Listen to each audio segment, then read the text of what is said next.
A gente tem na linha um procurador da República, Almir Sanches, que já falou aqui de manhã na Jovem Pan sobre os fundamentos da prisão preventiva do ex-presidente Michel Temer, mas algumas dúvidas ainda ficaram no ar. Esse debate está muito acentuado nas redes sociais, na internet, na política aí em Brasília. Então, eu agradeço ao Almir Sanches pela nova participação aqui em Os Pingos nos Is, para a gente tirar todas as dúvidas. Boa noite, procurador.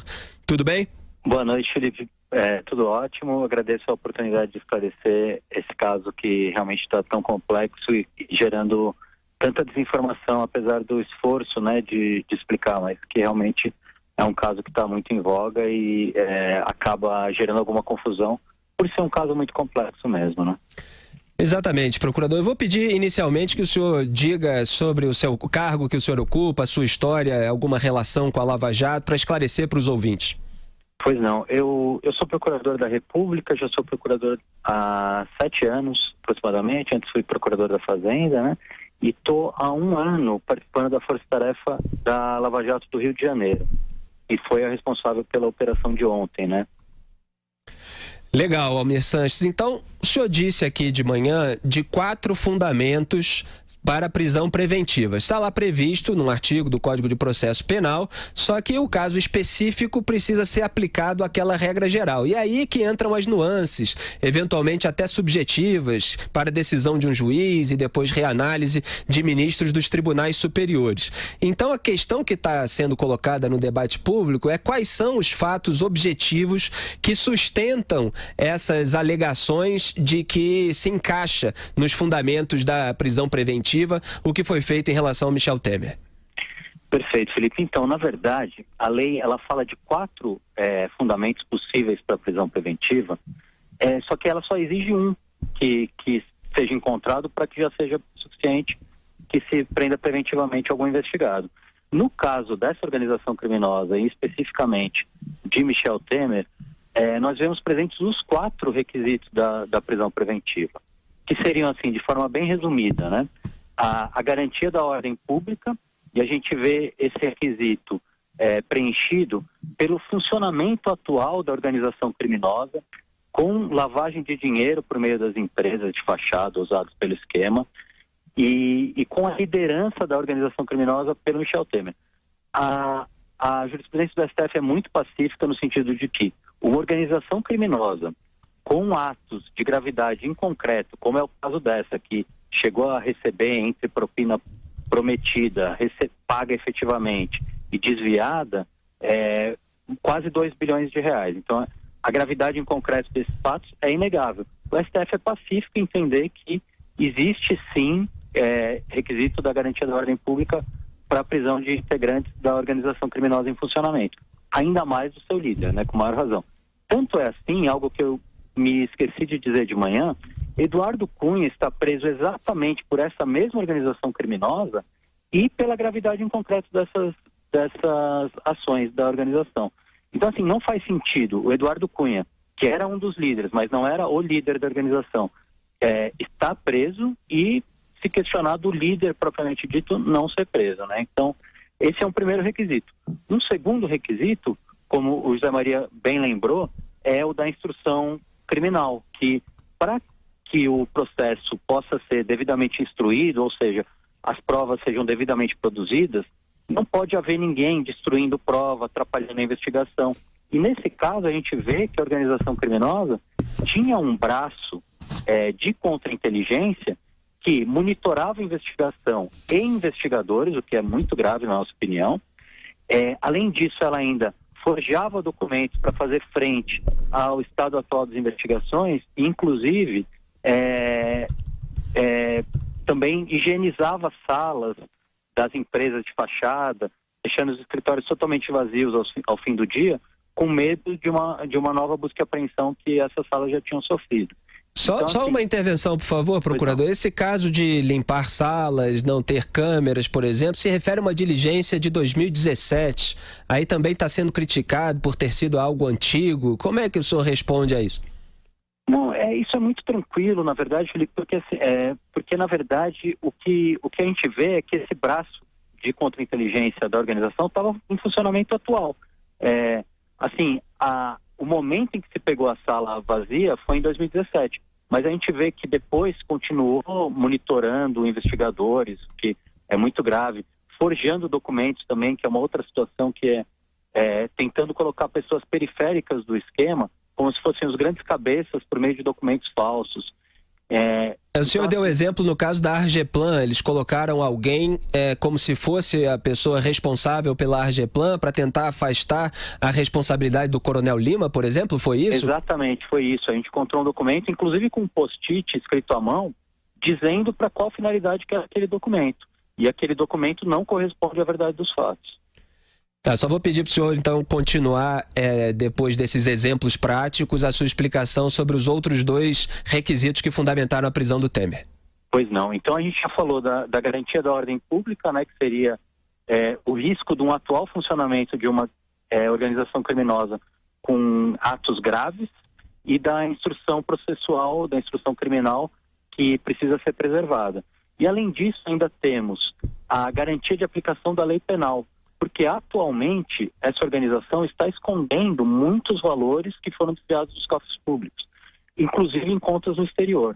Então, parte da lei penal é a reparação do dano pelos crimes cometidos. A partir do momento em que a ocultação permanece, né, a lavagem por meio da ocultação permanece acontecendo, existe também esse risco da lei penal não ser garantida, do cumprimento dela. Além do que, diversas propinas foram prometidas para depois do mandato dos cargos políticos. Então, assim, tem se falado, né, um argumento da defesa, de que eles não teriam mais cargos políticos. Mas diversas propinas, como por exemplo a dos portos, foi prometida para 70 anos. Então, assim, Temer receberia, e os outros integrantes da organização criminosa receberiam essa propina por muitos anos, muitas décadas, podendo passar inclusive para uma geração seguinte da família. Então, é um caso muito grave que não se esgota com o fim do mandato político. Esse seria o terceiro requisito, né, que seria a garantia da aplicação da lei penal. E um quarto requisito ainda é a garantia da ordem econômica, que seria que a gente vê preenchido pela gravidade dos fatos econômicos realizados corrompidamente, né, de maneira comprada por meio de propina, que influenciavam na concorrência entre empresas, no próprio equilíbrio tributário entre os concorrentes, porque a gente vê que, por exemplo, nos casos da JBS, nos casos de concessionárias de serviço público, esses atos são comprados para prejudicar concorrentes. Então, e ainda continuam em vigência esses atos, né? Isso é uma coisa que também preocupa muito, porque por mais que já tenha se apontado, inclusive se mostrado, recebendo mala de dinheiro, que esse fato foi comprado, permanece em vigência o ato. Então é uma coisa que preocupa muito. E lembrando ainda que a influência desse grupo político, que se imiscuiu e se transformou em uma organização criminosa, não se esgota com o fim do mandato político, né? Eles continuam muito influentes. A prova disso é a reação política que a gente está vendo a essa prisão, que, assim, no nosso modo de ver, seria uma questão bastante simples. É uma organização criminosa em funcionamento, ainda hoje. Se fosse uma organização que roubasse carga de caminhão, por exemplo, há 40 anos, ninguém estaria questionando essa prisão. Agora, como é um grupo político poderoso, como são pessoas que têm um certo poder, a questão fica toda mais problemática e leva-se para um lado político a discussão. Agora, do ponto de vista técnico, na nossa opinião, é muito simples. Estão presentes não só como a lei exigiria, mas 4 dos requisitos da preventiva. Aí há também abordagens que falam sobre a relação direta do Michel Temer com essas argumentações sobre os fundamentos da prisão dele. Por exemplo, o COAF identificou a tentativa de depósito de 20 milhões de reais para uma empresa do Coronel Lima, foi isso, né? E a argumentação do Ministério Público Federal é de que o Michel Temer é líder da organização criminosa. Aí como é que se reforça esse elo para que essa tentativa de depósito também fundamente a prisão do Temer? Porque as pessoas ficam achando que não é um vínculo direto, logo não haveria necessidade de o ex-presidente ser preso. Entendo. Então, a gente vê A nossa peça, o nosso pedido cautelar, ele tem 400 páginas e em boa parte dele a gente mostra esse vínculo, né, que é um vínculo que dura décadas já, e a gente vê como as empresas administradas pelo Coronel Lima, na verdade, eram empresas de fachada, e o próprio Coronel Lima era um laranja, né, um termo que está bastante em voga hoje, mas seria um terça de ferro, para o Michel Temer receber recursos ilícitos. Então, assim, a gente pode pegar muitos exemplos disso ao longo do tempo, inclusive a gente traz esse exemplo na nossa peça.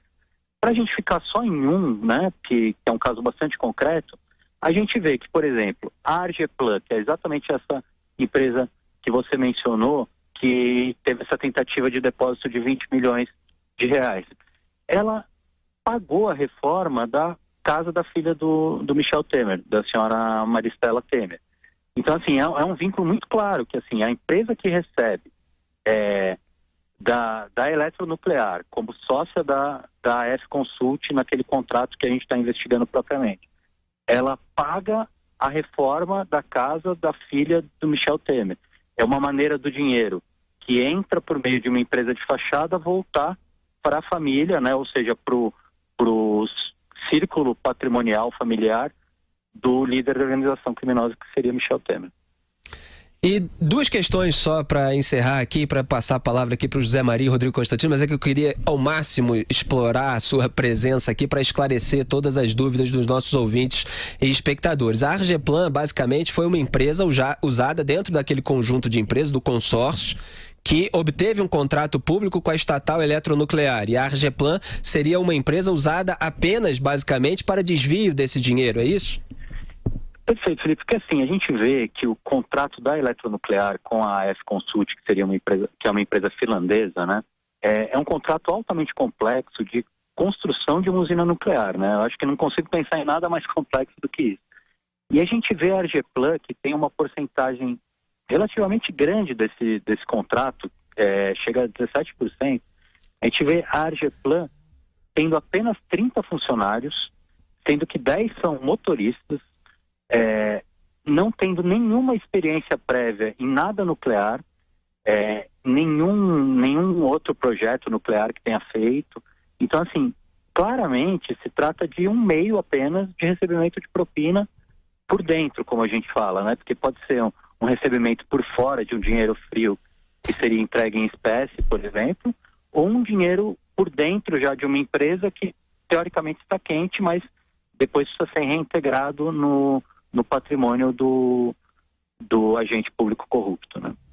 Procurador, foi contabilizado aqui o uso do verbo parecer 19 vezes na decisão do juiz Marcelo Bretas, de 46 páginas, de mandar prender o Temer. Mas esse verbo que indica dúvida ou incerteza, ele não está diretamente relacionado às provas das quais o Ministério Público Federal tem certeza para fundamentarem a prisão preventiva do Michel Temer. Eu faço essa pergunta para o senhor e esclareço para os ouvintes que Michel Temer foi preso preventivamente, o que é diferente de ser condenado em segunda instância. Então, sobre vários fatos que estão apontados nessa decisão do juiz Marcelo Bretas, isso ainda vai haver investigação, ainda vai haver processo, ainda vai haver eventual condenação ou absolvição. Então, diga lá, por favor, procurador Almir Sanches. Eu acredito, Felipe, que essa é uma questão mais de estilística, na verdade, né? Muito usada, inclusive, juridicamente, do que uma questão propriamente de conteúdo, né, da decisão. O que a gente vê também é assim, a decisão cautelar, ela é uma decisão, a lei exige certeza da materialidade do crime e indícios da autoria. Ou seja, o crime tem que ter acontecido, e isso está mais que provado na nossa cautelar, e além disso tem que haver indícios da autoria, de quem fez o crime, tem que haver algum apontamento de quem fez o crime. Também está muito bem apontado quem cometeu os crimes na cautelar. Agora, lógico, não é um juízo definitivo ainda, por isso que é uma prisão provisória, né? Uma prisão preventiva ainda. Nós estamos a todo o vapor analisando as provas colhidas nas buscas e apreensões, nos celulares retidos, nos depoimentos hoje prestados, e com base nisso vamos ver se é o caso de denunciar ou não. está muito robusta a prova no sentido da denúncia. Então, não há muita dúvida de que vai acontecer uma denúncia. A questão é só quanto mais vai conseguir ainda se extrair dessas novas provas colhidas, né? Certo. Rodrigo Constantino, diretamente dos Estados Unidos, tem uma pergunta. Diga lá, Rodrigo. Eu não tenho a pretensão de conhecer a fundo o juridiquês, eu não sou advogado e não tenho também o conhecimento específico da área, mas conversei com juízes, conversei com advogados, inclusive há pouco tempo foi publicado aí, ainda hoje, no Instituto Liberal, fazendo só o disclaimer que eu sou presidente do conselho, um texto de um advogado, o advogado Leonardo Correia, usando termos fortes, falando em Estado policialesco, caminho da servidão, totalitarismo, que a Constituição teria sido desrespeitada e todo indivíduo tem direito a prerrogativas. As perguntas que eu tenho são basicamente ligadas a isso. Uma, o Felipe já abordou, a linguagem. Esse juiz federal com quem eu conversei, ele inclusive dá cursos, já deu cursos para concurso e tudo, e ele disse que a terminologia utilizada em excesso no despacho feito não seria recomendável para concursos. Ele diz que ali há muita especulação presente, muitas ilações, suposições.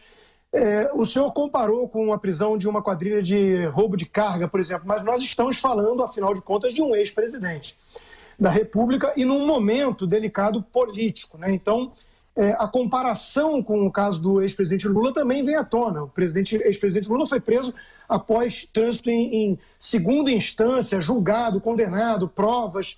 Como o senhor mesmo colocou, vamos ver se vai haver uma denúncia. Tudo indica que vai haver uma denúncia. A minha questão, até para ser uma voz um pouco mais dissonante aqui do programa, né, se não há, de fato, um excesso. Eu não vou cair no alarmismo de Estado policialesco ou de achar que qualquer um amanhã pode acordar e ser preso do nada, né? Eu acho que, obviamente, a gente sabe de quem está se falando aqui, né? Da turma do MDB, dos velhos caciques da política, a gente sabe. Mas preocupado com o devido processo legal, com o Estado de Direito e com a questão do efeito político que pode ficar para depois, a pergunta é se realmente não há aí uma análise após essa reação, não de que se mexeu com uma quadrilha poderosa, porque não foi só gente ligada a essa turma que reagiu. Foi muita gente séria. Então, a pergunta é, não há uma dúvida se houve excesso para uma prisão preventiva nesse caso? Rodrigo, a gente está muito tranquilo com relação a isso, porque os requisitos da cautelaridade, desculpa o juridiquês, mas é que é uma questão muito técnica, a gente não consegue fugir muito disso, né? E é bom que seja técnico, porque é a técnica que mostra que, na verdade, não tem nada de político, não tem nada de policialesco no caso. É, na verdade, uma decisão absolutamente pautada na lei e no procedimento legal exigido. Então, assim, todo esse esforço que eu fiz no bloco anterior para mostrar a presença de todos os requisitos da cautelaridade, mostra que, na verdade, existe sim um risco à liberdade dessas pessoas que foram presas. O senhor falou que seria não um líder de uma organização criminosa, mas um ex-presidente. Na verdade, infelizmente, se trata das duas coisas nesse caso, e é o que a gente prova na nossa cautelar. Se trata, sim, de um ex-presidente, um cargo que exige todo o nosso respeito, toda a nossa deferência. Ninguém aqui tem atitudes temerárias no sentido de querer buscar uma pessoa específica. A gente só quer parar uma organização criminosa que está em funcionamento atual. E uma organização criminosa que mexeu com bilhões de reais. Então, assim, é uma organização criminosa com atos criminosos muito graves.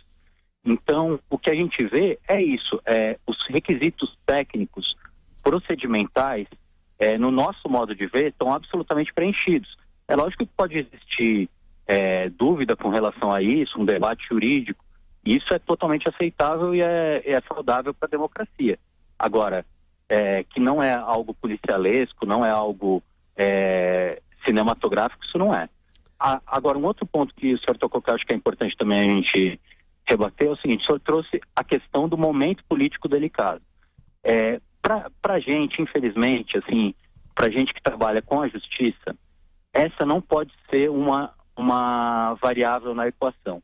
Por quê? O tempo da política é um, o tempo da justiça é outro. A gente tem que agir de acordo com o momento em que chega ao nosso conhecimento um determinado crime. Então, chegou ao nosso conhecimento um crime de uma organização criminosa atualmente em funcionamento, com lavagem de dinheiro, com funcionamento de empresa de fachada, inclusive recebimento atual de propina. Não tem como a gente fechar o olho para isso pelo momento político que o Brasil atravessa. Então, assim, a gente como Ministério Público, como Poder Judiciário, falando aqui em nome do juiz que deferiu, né, sem querer também me arvorar nessa posição, mas só mostrando assim, o nosso lado é o seguinte: a gente não é eleito, a gente tira a nossa legitimidade da lei, e a gente só tem que fazer cumprir a lei. Então, por isso que às vezes pode soar um pouco juridiquês o que a gente fala, mas na verdade a gente só está cumprindo os requisitos técnicos que a lei exige. Daí todo o nosso esforço de demonstrar todo esse contexto da organização criminosa, que atua há muito tempo com uma engenharia sofisticada, complexa, e mostrando que ela ainda está em funcionamento, que essas pessoas tinham que ser presas para que exista alguma esperança de se recuperar esses valores desviados dos cofres públicos, para que esses crimes parem de acontecer atualmente, e também tem que ser presos para que a investigação possa chegar ao fim sem ter documentos falsos, sem ter nenhuma dessas situações. Então, basicamente é isso, assim, é uma questão eminentemente técnica. José Maria Trindade. Mas doutor Sanches, eu fiquei curioso para saber a reação dos senhores quando ficaram sabendo que o ministro Sérgio Moro foi avisado com antecedência de um dia sobre a prisão. E, por outro lado, também a minha curiosidade sobre a filha do presidente, Maristela, a mulher do Coronel Lima foi alvo de pedido de prisão. Por que a filha do presidente foi poupada? Na verdade, a situação começando pelo final, né? A situação das filhas é bem diferente. Por quê? Porque a filha do Almirante Otto, no nosso modo de ver do Ministério Público, ela ainda está praticando crimes de lavagem, porque foi compartilhada pela Suíça, pelos órgãos de combate à lavagem de dinheiro da Suíça, novas contas no exterior que ela teria em seu nome com as verbas angariadas pelo almirante no posto dele na eletronuclear. Então, isso é um novo fato que não estava antes descrito na radioatividade, porque ninguém tinha conhecimento disso, e ainda em funcionamento no sentido da modalidade de ocultação no crime de lavagem de dinheiro ainda estar acontecendo. Por isso que nós pedimos a prisão da filha do Almirante Otto e dele também. Agora, com relação a Maristela Temer, não é questão de poupá-la, é questão de entender de maneira criteriosa e técnica, ao nosso modo de ver, que ela não estava praticando atualmente um crime. Ela participou, provavelmente, de um crime que foi a reforma da casa dela com dinheiro de propina. Então, ela realmente cometeu um crime, mas, no momento atual, ela não estava praticando esse crime, como estavam os demais integrantes da organização criminosa. Então, foi esse o critério que usamos para pedir a prisão de uma e não a de outra. Procurador da República Almir Sanches, muito obrigado pela sua participação aqui na Jovem Pan, em especial em Os Pingos nos Is. Boa noite para o senhor. Boa noite, agradeço muito a oportunidade, boa noite a todos.